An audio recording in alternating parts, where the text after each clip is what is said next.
This video is for entertainment purposes only. I'm supposed to be on vacation, but so far it's either been really hot and humid or it's been raining out.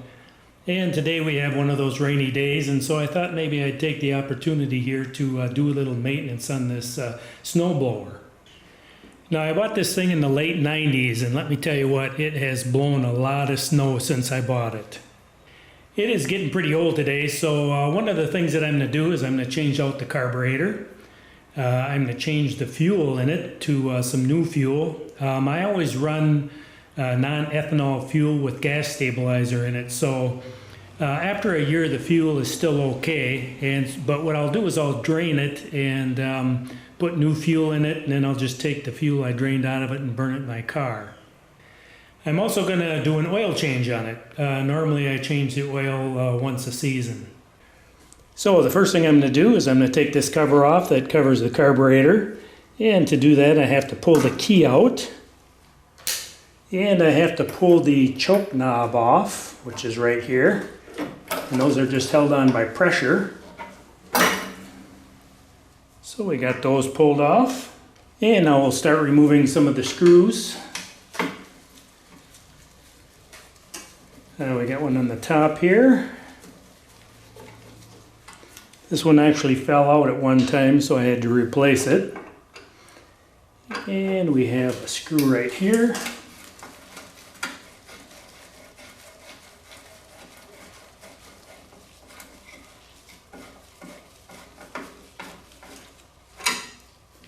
And we have a screw right here.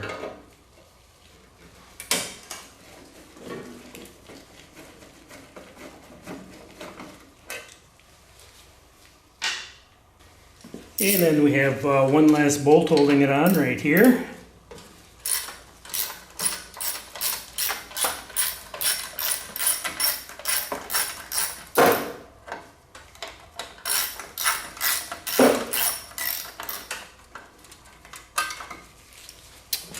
And now we should be able to take the guard off.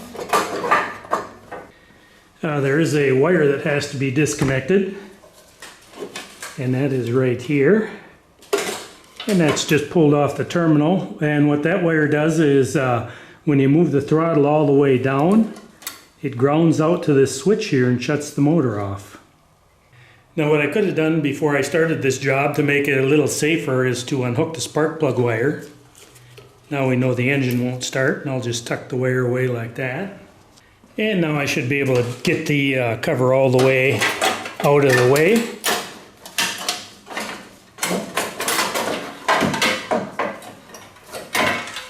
Like so.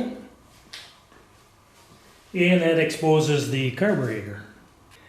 Now before I start working on the carburetor, I'm going to go and shut the gas off. There's a gas shut off in the fuel tank itself. So we'll make sure that's shut off. And now taking a look at the carburetor, we can see that this lever right here works the choke. So this linkage sticking up here just moves the lever and turns the choke on and off. And then right here, this is actually the throttle or the engine speed. And you can move that up and down. And when it hits the down position, you can just see the little grounding connection here. And that's what shuts the motor off. And now I'm going to take the choke linkage off. And that's just held on by a couple of Phillips head screws. And actually, I'm kind of surprised that they come out this easy for as old as this thing is. I would have thought they'd have been rusted in by now. I got to use a little different screwdriver for this one.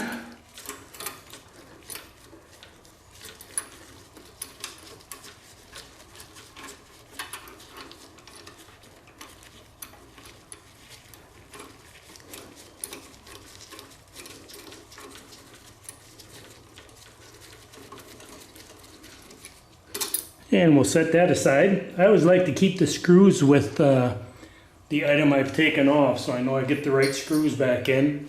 This is a pretty simple job, so it's not really going to matter too much, but if it was a bigger job, it makes it easier to reassemble. And now I'm going to take the bracket off that holds the carburetor guard.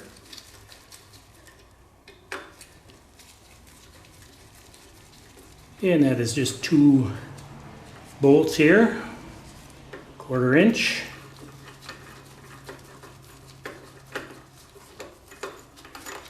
And if we look the way this was here, we see a little notch right here, and that's facing down. So we'll put that into our memory bank there. What that notch does is that allows you to adjust the idle mixture right there. So now what I'm going to do is pull the primer line off, and that's this little rubber hose here. When you press the primer bulb, it injects a little raw gas into the carburetor. Makes it for an easier start. So I got my rag here to catch any little drops that would tend to want to come out. And we just pull it off and move the hose down to drain any gas in the line. So now what I'm going to do is I'm going to drain the float bowl, and in order to do that, I'll show you on the new carburetor right here. There's just a little button you press in right here, and that's just a little drain valve on the bottom of the float bowl, and that will allow any gas that's in the float bowl to drain out. So I'll get my rag here to catch any gas that wants to come out, and I'll just press the button, and we can see there actually is no gas in it. When I shut my snowblower down, I turn the gas off and I run all the gas out of the carburetor. That way the gas doesn't sit in there and varnish up. So now in order to get the carburetor off, we have 2 bolts here going through. And we have a Phillips head on one side and we have a nut on the other side. See if I can just get that loose. Trying to keep my hands out of the way if I can.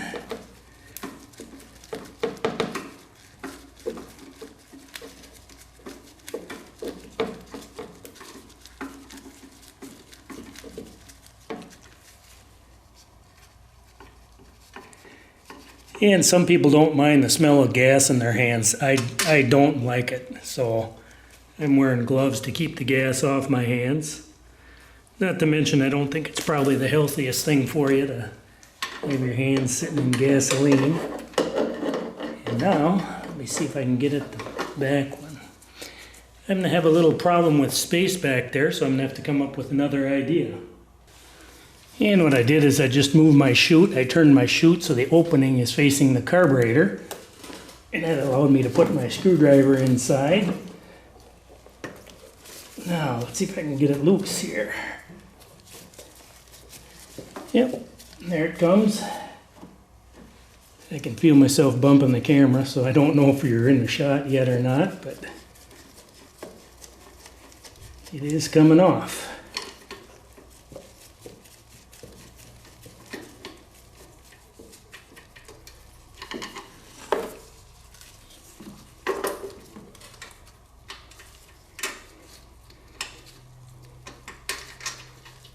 And now we got the bolt in and nut off. Now I'm going to show you in the new carburetor here. What I have to do next is there's a linkage that goes into the carburetor. And we can see there's different holes that it can go in. So I'm going to look in the old carburetor here and see which hole the linkage is going into. And then I'm just going to make a black dot on the hole where the linkage goes through. That way I'm sure I get it right. And you can see I have my hole marked here where the linkage is going to go through.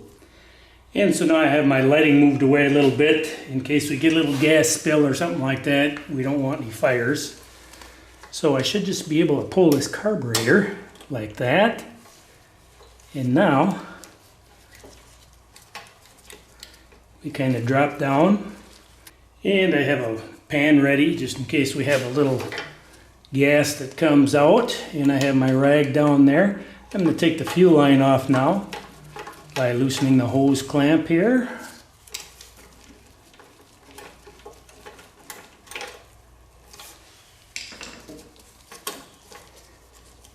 And then we'll just pull the fuel line off.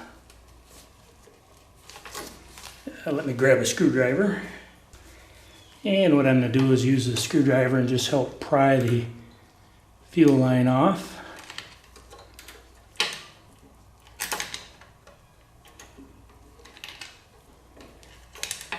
And there we go. We see no fuel in the fuel line, that's good. And then I just had to twist the carburetor and the linkage came right off.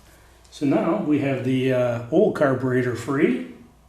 So looking at the two carburetors here, we have the old one right here and the new one right here. It appears that we have an adjustable main jet here on this new carburetor. That's right here. If we turn it over, we have the idle mixture screw right here in the old one and right here in the new one. And then we have the engine idle speed right here and right here. And what that does is that adjusts the RPM of the motor at idle. And now I'm going to drain the old gas out. I have a funnel hooked up to a gas can. And so I'll just open up the gas valve in the tank and drain out the old fuel. And while I was draining the gas there, I checked to see how far this main jet here was screwed in. And it's screwed in about a little more than 1.5 turns, probably 1 5/8. So I think I'm going to try it right there to start out with. And now it's time to put the new carburetor on. I got my black dot where the linkage goes. So we'll just take that and hook that up like so. We'll put the fuel line back on. I know the fuel line is good. I just replaced it maybe about a year ago. So fuel line is in good shape. And we'll take our 1/4 inch nut driver and tighten the clamp on the fuel line.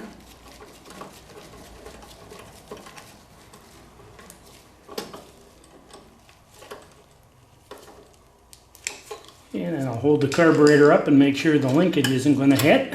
And that looks pretty good. Nothing's going to hit the clamp. And now we'll put the new gasket in here in between the intake manifold and the carburetor. And let me just see if I can get one of the screws started. Oops. There goes the gasket.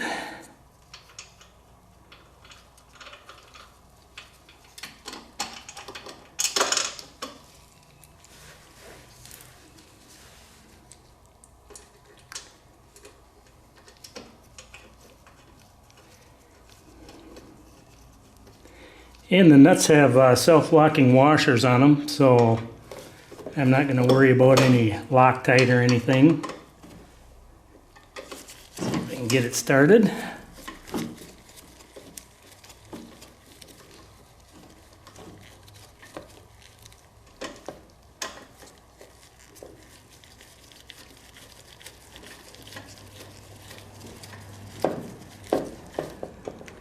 And so far, the answer is no. Of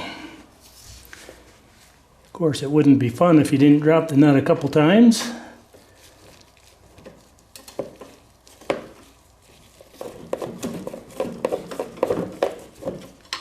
There we go.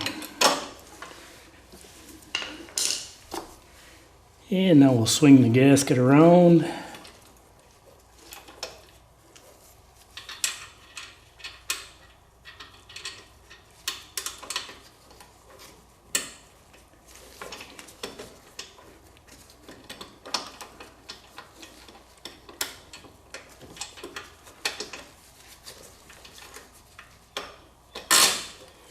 Here we go.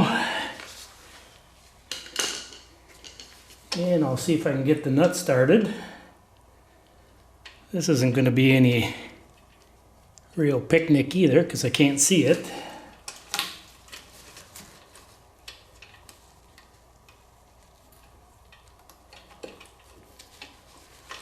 But with patience, it's going to work.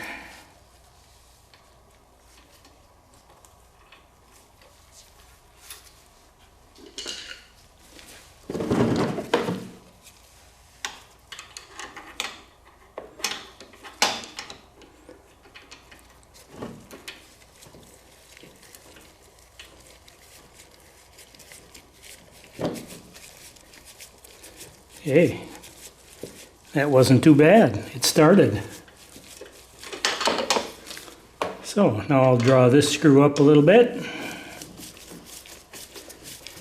You can see the nut's kind of wedged on the carburetor there, so I really don't have to hold it.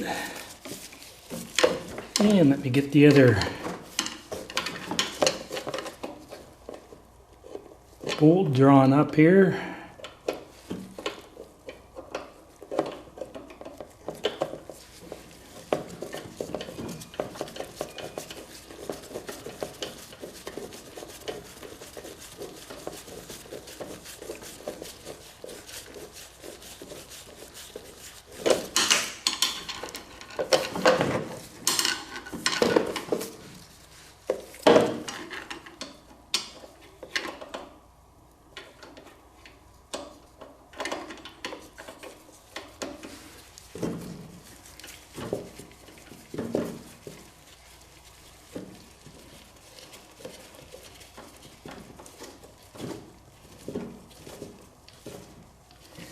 Okay, and now we'll tighten this bolt right here.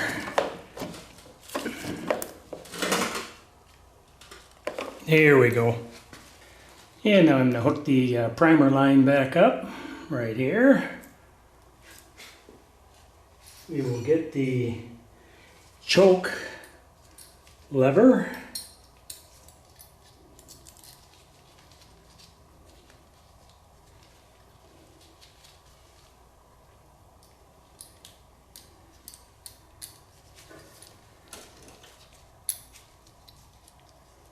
And I gotta hook it to the choke arm there.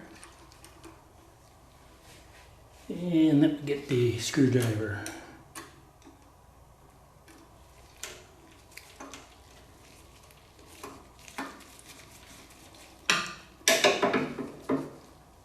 Oops.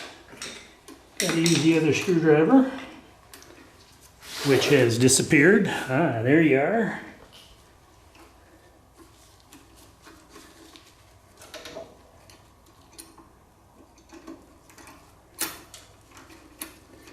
And we'll just get it started a couple threads. And we got this a little bit loose yet because I'm going to shake up my blue Permatex Loctite and put a drop on each of the screws here. With blue, you can take it back apart if you want to without heating it. So we got a drop on each side there. And now we'll just tighten them up with the screwdriver.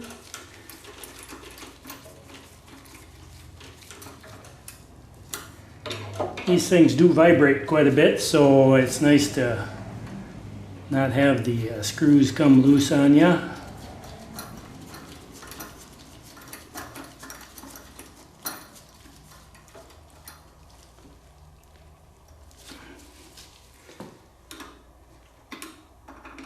So we'll give them a nice snug there. And now we'll try the choke, see if the choke works, and it certainly does. And now I'm going to put the bracket back on.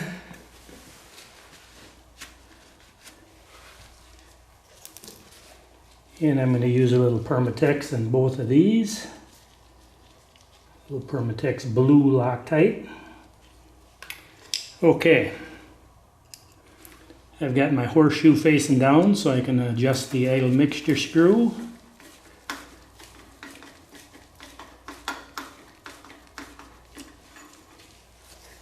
And let me get the other screw here, put a little Loctite on that.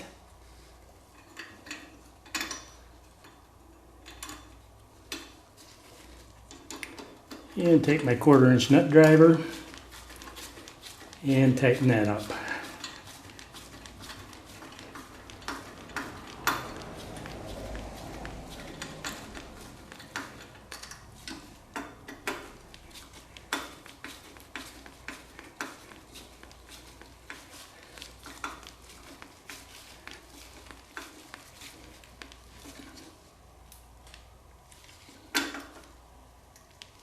Okay, nice and tight.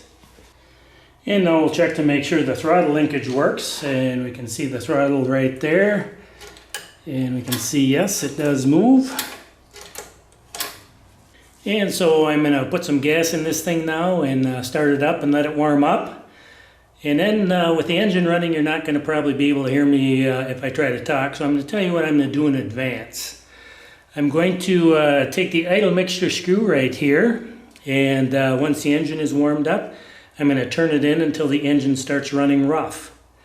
And then I'm going to turn it back out and keep turning it till the engine runs as fast as it can, and then it's going to start slowing down. And then what I'm going to do is I'm going to just start turning it in until the engine goes back to the highest speed there and runs pretty smooth. And then if I have to, I'm going to adjust the idle speed screw right here, and that's going to adjust the idle speed. So if it gets running too fast, I'll have to screw this back out. If it runs too slow, I'll have to screw that back in until it runs at the right idle speed. Okay, so I have the gas tank full, and now what I'm going to do is kind of preset the idle mixture here. And what I'll do is I'll just turn the screw in. Actually, let me see how many it's out. 1, 2, 3... So about 1.5 turns, which is actually where I was going to start. So we'll go 1/2, 1, 1.5. Now, you see where we are in the idle. I think I'm going to turn that there, right there. So we got a little bit of, we'll probably be idling a little fast, but till it warms up, that'll be fine. Now this is normally a pretty good starter. It usually starts on the first or second pull, but with the new carburetor on there, we'll see what it'll do. Once I get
Okay, so here's what we did.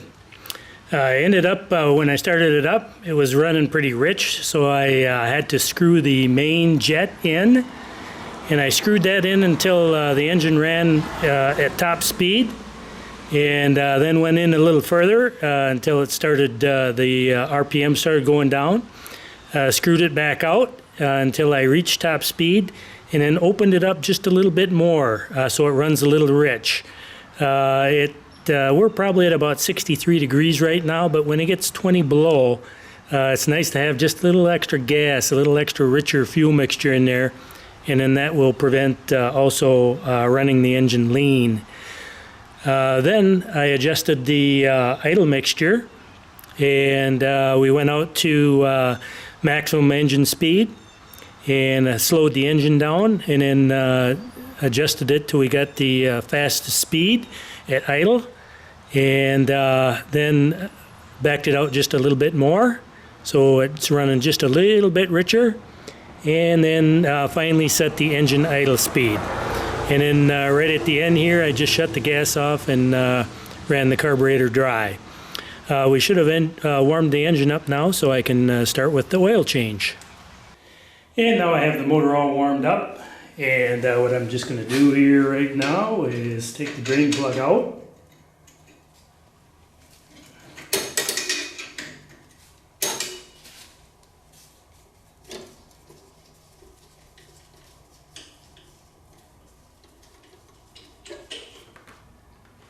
And we'll let the oil drain. You can see the oil looks like brand new. I like to keep my stuff well serviced. But we'll let the oil drain. And I think what I'm going to do is grab a block of wood and prop up the chute side to help the oil drain out a little faster and more thoroughly.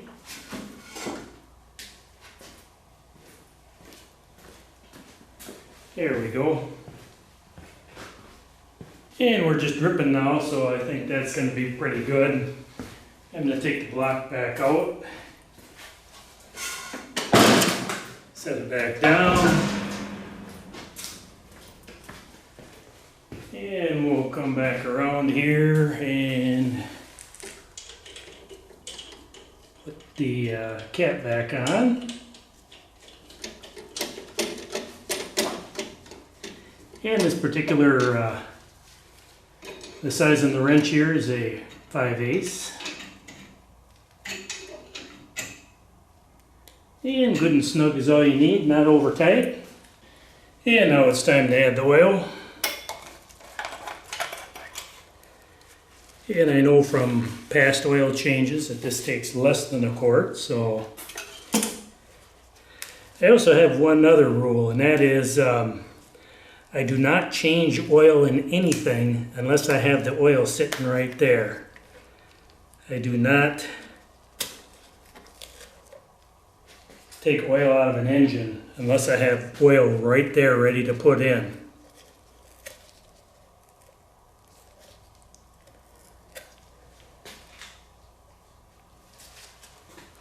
And this is just conventional motor oil.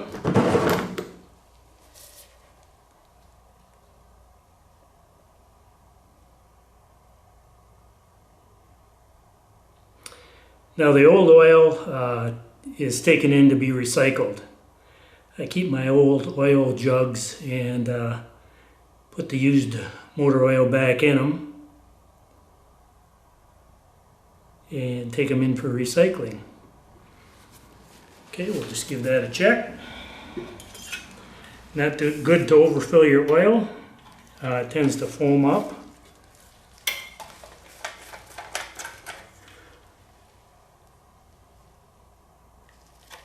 And we're pretty close. Because this is a straight shot down into the crankshaft, there isn't a huge amount of settling time.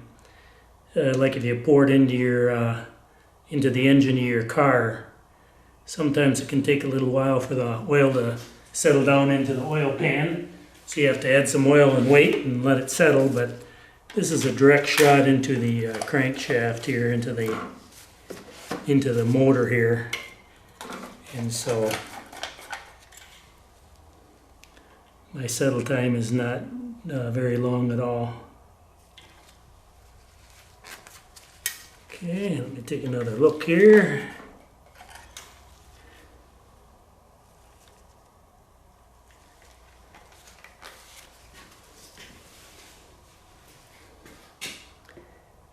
Go with a little bit more.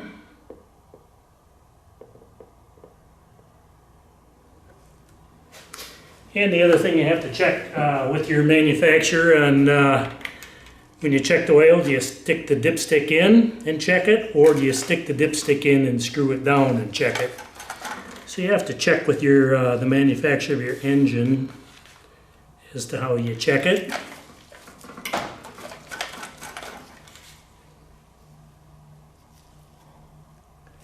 And we are just about there.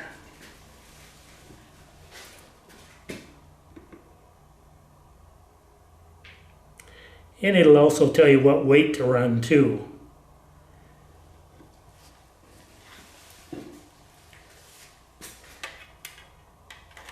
Here we can get 20 below, so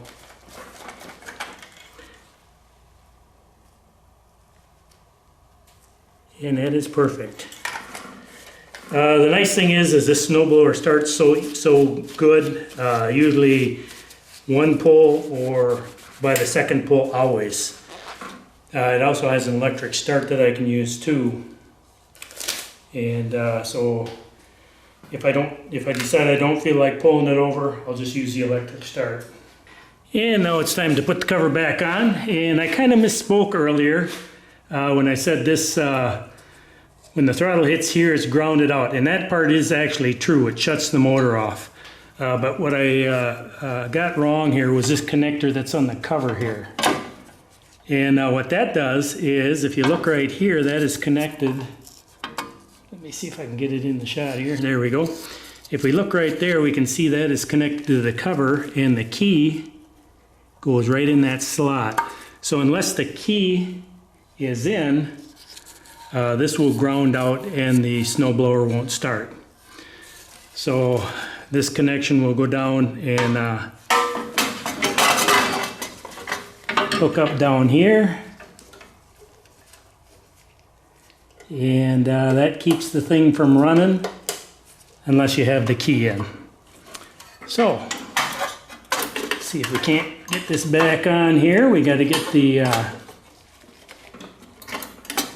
choke lever through right there.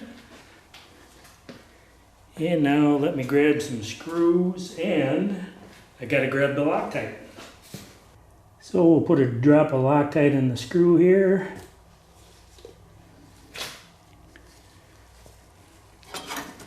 And we'll move the cover back in place like so.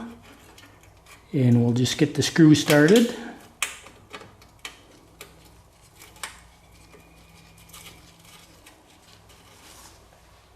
And I should have another one here. And I do. Put a little Loctite on them. And we'll get that screw started.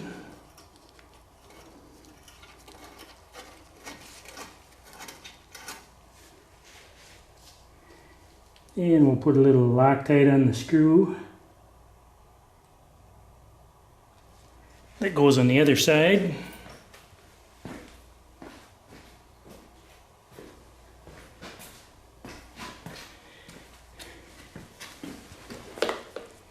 And that holds the dipstick and the cover on. So I'm going to have to get a light over there. Okay, we got that screw in on the side there, and now we're going to put in the last one here.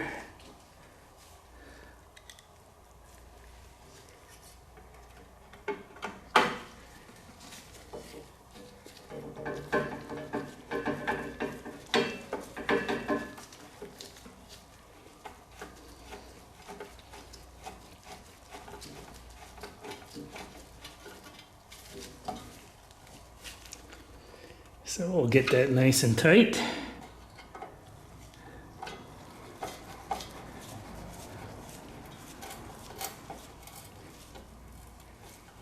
And we'll get the other 2 screws tight.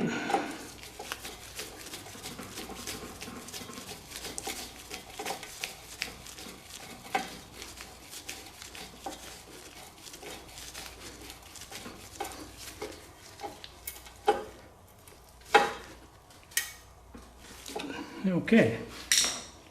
And now we're going to put the choke knob back on. And it just presses on there. Okay, that works. Good. And I'll hook the chute back up.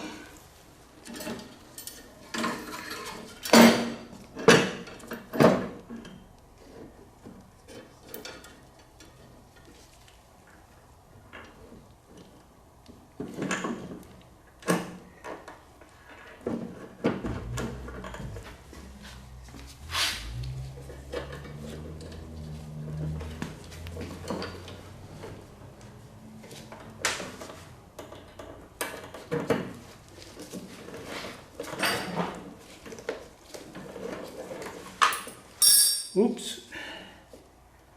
Funny how gravity works.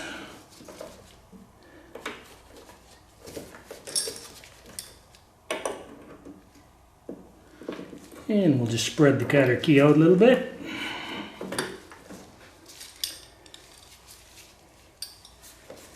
Now, what I'm going to do is bend these so they don't fricassee me.